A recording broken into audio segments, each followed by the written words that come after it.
عليكم السلام. أهلا وسهلا بكم أحبتي في برنامجكم ملاحظات قرآنية. ونحن لازلنا في كتاب المبادئ الحقيقية للشريعة الإسلامية، وتعرضنا فيما سبق للمبدأ الأول من مبادئ الشريعة الإسلامية وهو المساواة. اليوم وفي حلقات قادمة سنتعرض المبدأ الثاني وهو الحرية المطلقة في الدين للجميع. وأول مبحث هنا هو عن الهداية والضلالة، مسؤولية شخصية وليس مسؤولية الدولة. هنذكر آيات سريعا في أن الهداية مسؤول، يعني كلها تؤكد أن الهداية مسؤوليتك أنت إذا شئت أن تكون مهتديا وإذا شئت أن تكون ضالا. يقول سبحانه وتعالى: قل يا أيها الناس قد جاءكم الحق من ربكم فمن اهتدى فإنما يهتدي لنفسه ومن ضل فإنما يضل عليها وما أنا عليكم بوكيل. يعني يقولوا أنا مش مسؤول عنكم. ده الآية 108 من سورة يونس. وبعد كده الآية 15 من سورة الإسراء: من اهتدى فإنما يهتدي لنفسه ومن ضل فإنما يضل عليها. وبعدين الآية 92 من سورة النمل: فمن اهتدى فإنما يهتدي لنفسه ومن ضل فقل إنما أنا من المنذرين، يعني أنا أنذر فقط، كل واحد حر. الآية 41 في الزبر يقول سبحانه وتعالى للنبي عليه السلام: إنا أنزلنا عليك كتابا للناس بالحق فمن اهتدى فلنفسه ومن ضل فإنما يضل عليها وما أنت عليهم بوكيل، يعني ما أنتش وكيل وما أنتش مسؤول عنه. الآية 104 من سورة الأنعام: قد جاءكم بصائر من ربكم فمن أبصر فلنفسه، يعني من اهتدى فنفسه، ومن عمي يعني من ضل فعليها وما أنا عليكم بحفيظ، أنا مش مسؤول عنكم. يعني النبي نفسه ليس مسؤولا عن أحد، هو ينذر، يعني إنما هو مجرد منذر ونذير ومبلغ. بعد كده كل واحد حر، كل واحد مسؤول عن اختياره. إن اختار الهداية فلنفسه فقد اهتدى، وإن اختار الضلالة فعلى نفسه ومأواه جهنم وبئس المصير. بالتالي فإن وظيفة الدولة ليست هداية الناس للجنة، ولكن تحقيق العدل وحماية الحرية الدينية لكل فرد حتى يكون مسؤولا عن حريته وعن مشيئته يوم الدين أمام الله جل وعلا. لأن هذا الدين له يوم، هو يوم الدين، والذي يحكم فيه هو مالك يوم الدين جل وعلا. العادة أن الإنسان في حكاية المشيئة، الإنسان هو الذي يبدأ بالاختيار، يعني يبدأ بمشيئة الهداية أو يبدأ بمشيئة الضلال. يعني إذا اختار أن يهتدي زاده الله هدى، وإذا اختار أن يضل زاده الله ضلالا. يعني ربنا سبحانه وتعالى يقول: في قلوبهم مرض فزادهم الله مرضا. يقول سبحانه وتعالى في حكاية الذي يهتدي ويزيده هدى، ويقول سبحانه وتعالى: ويزيد الله الذين اهتدوا هدى. ده الآية 67 من سورة مريم. ويقول: الذين اهتدوا زادهم هدى وآتاهم تقواهم. ده الآية 17 من سورة محمد. بعد كده واحد بقى شاء أن يكون ضالا ومشي في طريق الشيطان، استحال أن النبي نفسه يعني يهديه. ربنا قال له: إنك لا تهدي من أحببت ولكن الله يهدي من يشاء. يعني من يشاء الهداية ربنا يهديه. وربنا سبحانه وتعالى قال: أفمن زين له سوء عمله فرآه حسنا فإن الله يضل من يشاء. يعني ربنا يضل من يشاء الضلالة ويهدي من يشاء، يعني يهدي من يشاء الهداية. وبعدين: فلا تذهب نفسك عليهم حسرات، يعني ما تتعبش نفسك. ده بقى كله تأكيد على أن أنت مسؤول عن أن تهتدي أو أن تضل. والنبي نفسه يعني ليست عليهم بمسيطر، ما انتش ليك أي سيطرة عليهم. وربنا سبحانه وتعالى يعني بالإضافة لهذا جعل أن كل الاختلافات الدينية مرجعها إلى الله جل وعلا، يحكم على البشر فيها، يعني مش حد تاني.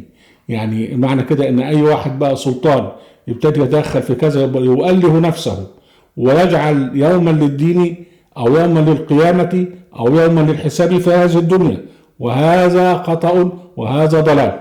يقول سبحانه وتعالى: يخاطب البشر جميعا، يضع لهم قوانين محددة في المسؤولية الشخصية والحرية الدينية، وأن المرجعية له جل وعلا وحده للحكم على الناس يوم الدين. يقول: إن تكفروا، شوف بقى الآية، شوف العظمة، إن تكفروا فإن الله غني عنكم مش عايز منكم حاجة.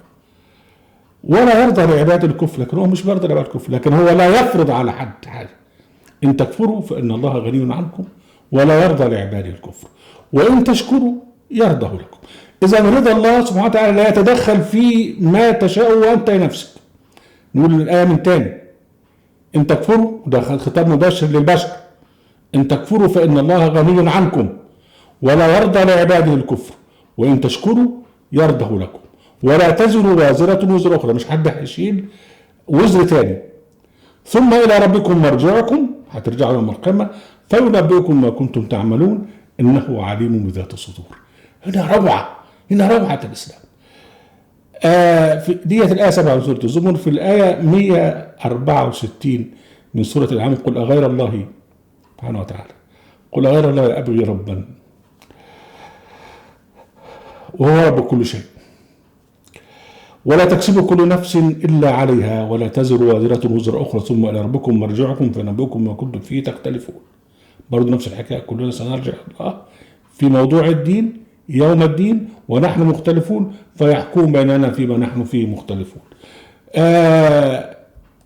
الذي يحكم بيننا فيما نحن فيه مختلفون لا يكون إلا الله، لا يكون إلا فاطر السماوات والأرض، عالم الغيب والشهادة. مش حد فاطر السماوات والأرض غيره، مش حد عالم الغيب وما تخفي يعني ما تخفي الأنفس إلا ربنا. إذا مش حد يحكم على الناس إلا ربنا. وده اللي جاء في الآية 46 من سورة الزمر: قل اللهم فاطر السماوات والأرض عالم الغيب والشهادة أنت تحكم بين عبادك فيما كانوا فيه يختلفون.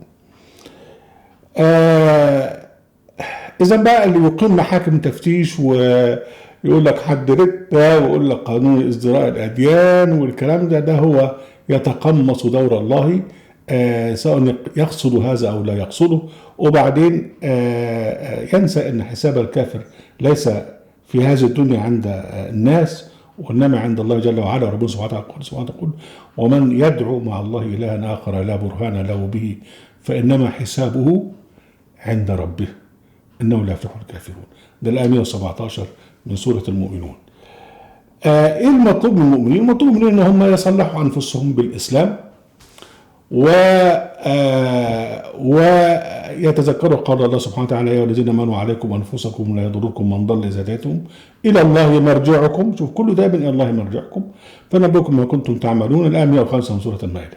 وبالتالي يجب عليهم ترك التعصب الديني ليحل محله التنافس في الخير وانتظار أن يحكم بينهم ربهم جل وعلا فيما هم فيه مختلفون. ولو شاء الله، قال سبحانه وتعالى: وشاء الله جعلكم أمة واحدة ولكن ليبلوكم فيما أتاكم فاستبقوا الخيرات. هنا التسابق في الخيرات. إلى الله مرجعكم فنبئكم ما كنتم فيه تختلفون. الآية 48 من سورة المائدة. هتبقى بقى مصيبة كبيرة قوي لما تتدخل الدولة في موضوع الدين. وده طبعا بيحدث، يعني بيحدث بقى في حكايه الناس اللي بيفطروا في رمضان بيضربوهم واللي بيقول كذا الى اخره. لكن هتبقى شيء مضحك. يعني تخيل بقى ان دوله من الدول بقى بتتدخل في موضوع الدين. يجي واحد بقى ضابط امن دوله مختص بالصلاه يروح باعت لواحد: خد يالا انت يا امبارح ما صليتش الظهر. يا صليت يا بيه. الله، بس انت يا وانت بتصلي كنت بتفكر في نعيمه مرات صاحبك. لا يا بيه ما حصل. او يقول لواحد: انت يالا وانت كنت بتصلي كنت بتفكر تعمل كذا وتعمل كذا. طبعا حبيبي ده كلام فارغ، يعني لان الذي يعني يعلم خائنة الاعين وما تخفي الصدور هو الله. الذي يعلم يعني الخشوع او التقوى هو الله. الجماعه في السعوديه كانوا بيعملوا بقى الهيئه اللي بتفرض على الناس انهم يصلوا ولازم يقفوا كده. طب ما واحد بقى بيقف طبعا عشان خايف من الحاكم لكن مش خايف من ربنا. ده كله هزل وهجس، لأن دور الدولة في الإسلام ليس إدخال الناس الجنة وإنما أن توفر لهم حقوقهم الأساسية في الأمن وفي الحرية الدينية والحرية السياسية وفي العدل وفي يعني كل حقوق الإنسان. أهلا وسهلا بكم أحبتي ونرجوكم على صوت القرآن في قناة القرآن في موقع القرآن. لا تنسوا المشاركة بشير ولايك وعليكم السلام.